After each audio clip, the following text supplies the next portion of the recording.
A whisper in the wind, a time capsule dispersed in the sand. We don't understand it at first, but we can't ignore it. It's an inner pull that discreetly summons us to an unfamiliar place, where time rewinds and the boxes of suppressed pain are opened before us. For me, it was Namibia. Its iron-rich soil hinted of growth and repair to me from afar.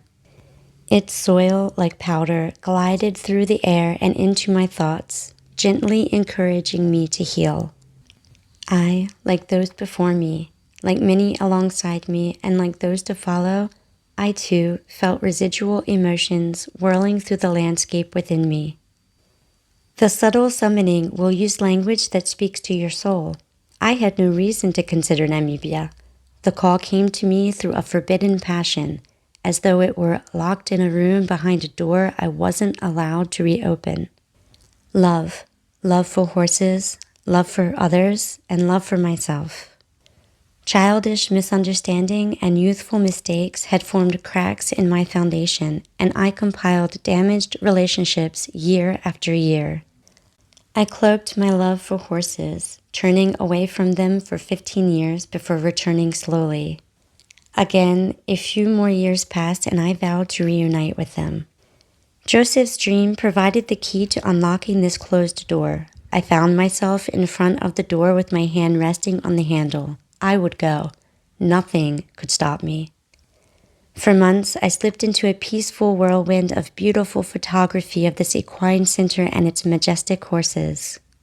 The experience at Joseph's dream represented rekindling my relationship with horses and myself, yet the path toward healing extended deeply to reach forgotten layers of heartache, and each day brought me closer. Horses act as live mirrors for human feelings. They read tiny shifts in our bodies and energy.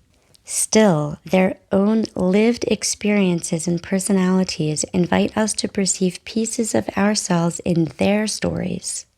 Star carries layers of past trauma on her shoulders. Finding herself in a place where it's safe to release it, she exudes a sweet sadness, and I saw the weight I've been carrying in her eyes as well. Maze emits a sensitive tenderness, reflecting her maternal, nurturing soul. I felt a mutual healing as we cuddled, with her precious head resting softly against my heart. Raincatcher, whose birth brought forth the much-needed rain in an extended drought, his presence demands sense, logic, and surety as a basis for trust. His nature questioned how I progress from day to day. If I'm not sure about what I'm requesting, why should anyone else be? As I became more aware of the terrain within me, I gained his trust in small doses. Then I sensed him watch over me like a protector during our meditation session, a simple moment of completeness I will cherish forever. Here I felt at home. Here I saw unraveling before me the precise energy I'm seeking to create, patience in our every step, freedom in choice for oneself and for others, especially the horses, and kindness toward one another as we mend and sew ourselves back together. Above all, it encompassed the sense of peace I longed to carry within me. As I settle with this peace, I can visualize building a new relationship with myself and with horses. I recall sitting outside the paddock in the grass as a teenager, watching my thoroughbred therein as she grazed. Now, I know we can trust one another. We can run and play in the fields as one.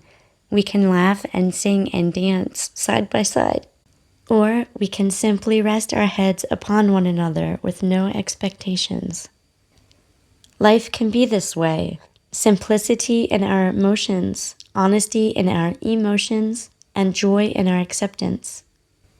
No one can tell us what comes next. We decide. No one can tell us who we are. We choose.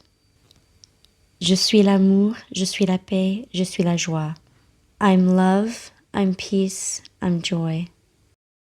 Big emotion.